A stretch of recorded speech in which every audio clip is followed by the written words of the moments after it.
नमस्कार, मी प्रवीला झांबरे। तर आज आपल्याला लोणी बनवायचं आहे। तर ही घट्ट दही आहे, म्हणजे साय रोजची मी काढून ठेवलेली आहे, 4 दिवसाची साय। आपण ह्याला हलवायचं आहे। जेवढी साय आहे तेवढंच लोणी पण तयार होते।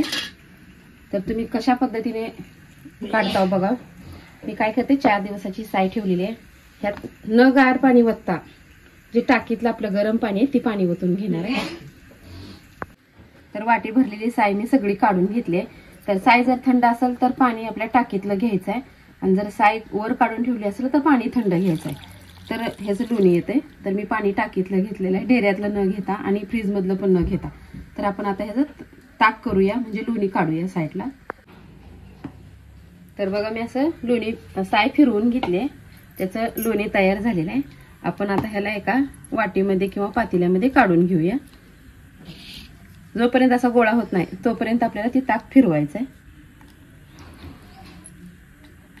पूर्ण ह्याचं ताक बाहेर निघूस तर गोळा आपल्याला करून घ्यायचा आहे। तर हे एका पातेल्यामध्ये मी काढून घेते।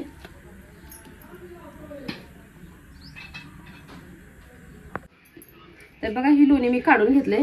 त्यात थोडंसं पाणी ओतून घेऊया, म्हणजे यातला ताकाचा आंबटपणा पूर्ण जातोय। आपण ताक केलं, ताकाचं लोणी केलं। आपण आता तूप बनवूया। तर बघा, मी ही लोणी धुवून घेतले। 1 वाटी दही होतं, साय होती, 1 वाटीचं 1 वाटी बरोबर लोणी होते।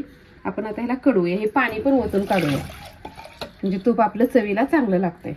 आंबटपणा ह्याचा जातो पूर्ण।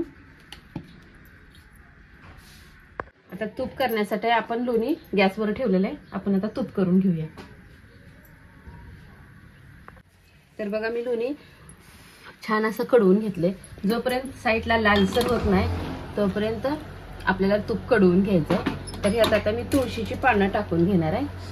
तुळशीची पानं टाकली का तूप कितीही दिवस झालं राहिलं तरी पण अजिबात खराब होत नाही, आणि चवीला पण चांगलं लागतंय। तर मी आता गॅस बंद केलेला आहे। जेवढं आपली साय होती तेवढंच लोणी निघलंय। लोणी जेवढं होतं थोडंसं कमी तूप झालेलं आहे। तर ह्याला आता मी एका वाटीमध्ये ओतून घेते।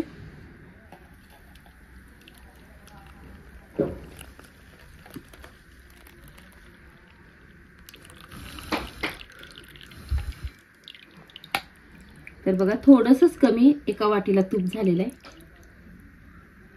फक्त लोणी काढताना काय करायचं आहे, लोणी जर फ्रीज मधलं असेल, साय आपण इजू लावलेली, तर पाणी टाकीतलं डेऱ्यातलं थंड असतं। टाकीतलं म्हणजे जे आपण रोजचं वापरण्यात पाणी भरून ठेवतो ती पाणी घ्यायचं आहे, म्हणजे विरुद्ध घ्यायचं। थंड फ्रीज मधलं साय असेल तर पाणी टाकीत मधलं घ्यायचं, आणि जर साय वर काढून ठेवली असेल तर थंड फ्रीज मधलं पाणी घ्यायचं। तर आपण साईचं ताक केलं, ताकापासून लोणी काढून घेतलं, लोण्यापासून तूप तयार केलेलं आहे। तर तुम्ही हे अशा प्रकारे तूप बनवून बघा। माझा व्हिडिओ आवडला तर नक्कीच लाईक करा, सबस्क्राईब करा। फेसबुकवर बघत असाल तर फॉलो करा।